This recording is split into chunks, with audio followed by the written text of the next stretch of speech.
Hey guys, welcome back to the shop. Today I'm going to be building one of these snazzy phone holder things out of scrap wood. So I'm using my phone to record. Okay, so this is a phone now, and you can basically see the general idea. It holds your phone for you so you don't have to hold it. For this, you don't need very many tools. All you need is some wood. To make it easier, you could have power tools, but in reality, you just need a screwdriver, a way of measuring, and then a handsaw or whatever. But I'm using some power tools, so I have a drill and impact, and then this thing.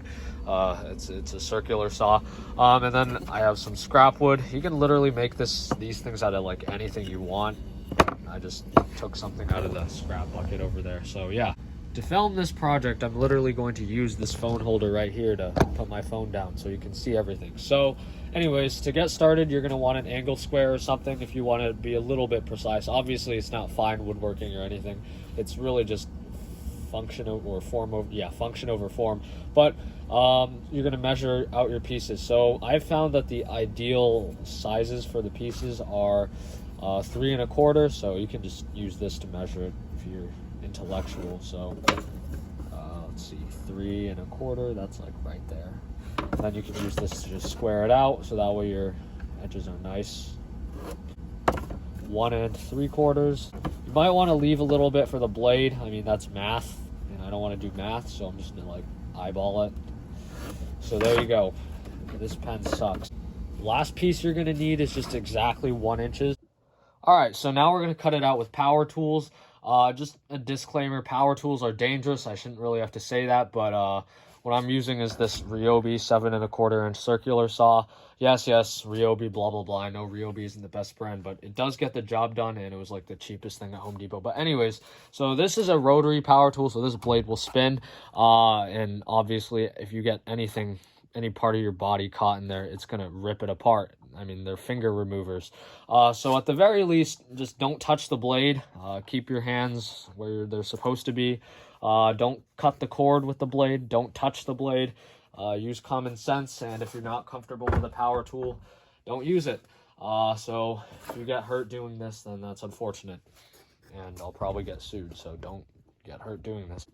All right, anyways, I am serious, though. Please use caution when you use any tools. So anyways, I'm going to start by cutting out this piece. So this is going to be a little bit difficult to do because I don't have a proper bench vise. So what I'm really just going to do is just clamp this down like this. This is probably not the best way to do it, but it is pretty secure. And in reality, I'm just going to go through. So when you use power tools, also safety glasses are mandatory. If you have precious little ears, you can use hearing protection, but I think I'll be fine with it. All right, anyways, here we go. So this one has a laser, which is kind of nice. It's like the one good feature this has. So let's go through it.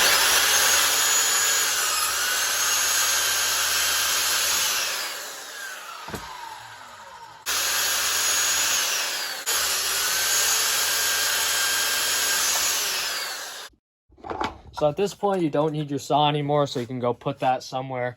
So now we're going to go ahead and do the assembly. So I don't know where those pieces went. Oh, they're on the floor. Of course they are. So in simple terms, what we're going to do to assemble these is basically this is going to go in the back. This is going to go in the front. You can just do this freehand if you're like really lazy. Today, I don't really want to be that lazy, even though this isn't going to be perfect. So first thing I'm probably going to want to do is just kind of sand down all these rough edges just because, I just cut them. This really isn't that bad, so I'm just going to use some fine sandpaper, get the edges done. All right, so now you're going to want to clamp them together if you want it to be not completely crooked. So you just kind of roughly assemble them like that, however you want, on some sort of flat surface. It might be helpful, actually, just to brush off the surface. Oh yeah, sending that lovely dust everywhere for me to breathe in. This will also help you hold on, so just clamp on like one side of it so you can get one screw in on either side. Yeah, so there you go. That's wonderful. It's a lot easier if you pre-drill your holes. So I have this small little drill bit. So just hold it still and then just drill in there. Yeah, so get it on the edge and then line up your drill bit where you want it to go, and then just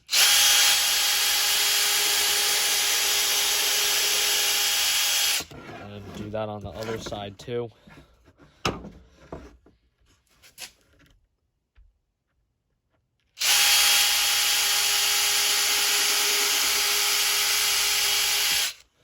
right, wonderful. So now you can put your screws in. So if you want to, you can use like a countersink bit and then like countersink your holes. Drywall screws, which I'm using, tend to countersink themselves, so you don't necessarily have to do that, but if you want to, then you're welcome to. So this one, just kind of put it in there and then you can start it off. Yeah, there you go.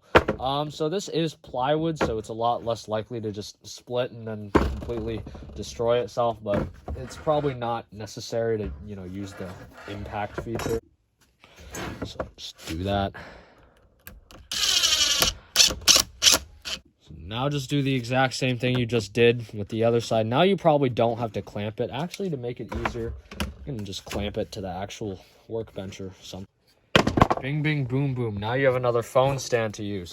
So you can see here that kind of split. It's fine. Who cares? So these are pretty neat to use around the house. Obviously, they're not the most aesthetically appealing, but they get the job done, and that's all that matters. Thank you for watching this video. Perhaps you're going to build one of these after this, or maybe you're just sitting in your basement thinking, wow, that looks terrible.